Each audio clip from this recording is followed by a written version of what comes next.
Hi friends, అందరికీ happy Hanuman Jayanti. పల్లెటూరులో ఏదైనా సరే పెద్ద పండగలాగా ఉంటుంది కదా. హనుమాన్ జయంతి సందర్భంగా రేపటి మధ్యాహ్నం భోజన ఏర్పాట్లు చేశారు. వంటల్లో హెల్ప్ చేయడం కోసం అని చెప్పేసి అమ్మమ్మ అయితే వెళ్ళింది. అక్కడ బూరెల్లోకి వంటలు అయితే చూడుతున్నారు. అమ్మమ్మను హాయ్ చెప్పమంటే చూసారా అలా హాయ్ చెప్తుందో.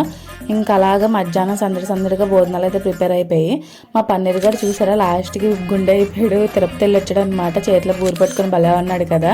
వాడికి మాత్రం దిష్టి పెట్టకండి, నేను ఊరుకొని వస్తాను కదా. ఇంకా అలాగా మధ్యాహ్నం భోజనం చేస్తాను అమ్మమ్మతో వెళ్ళి. మా హస్బెండ్ వచ్చేసరికి లేట్ అవుతుందని చెప్పేసి అమ్మమ్మతో వెళ్ళి భోజనం అయితే చేస్తాను. భోజనాల్లో కూడా చాలా వెరైటీలు పెట్టారు. పులిహోర, వంకాయ బంగాళదుంప కర్రీ, బూరి, ప్రసాదము, ఇంకా పకోడీ, రైస్, సాంబారు, పెరుగు. చాలు కదా ఫుడ్ ఐటమ్స్. ప్రసాదం అంటేనే టేస్ట్ వచ్చేస్తుంది ఏంటో మరి. ఇంకా లాస్ట్కి అమ్మమ్మతో అలా వీడియో చూసుకుంటూ హాయ్ చెప్పమంటే లాస్ట్కి మీకు హాయ్ కూడా చెప్పింది.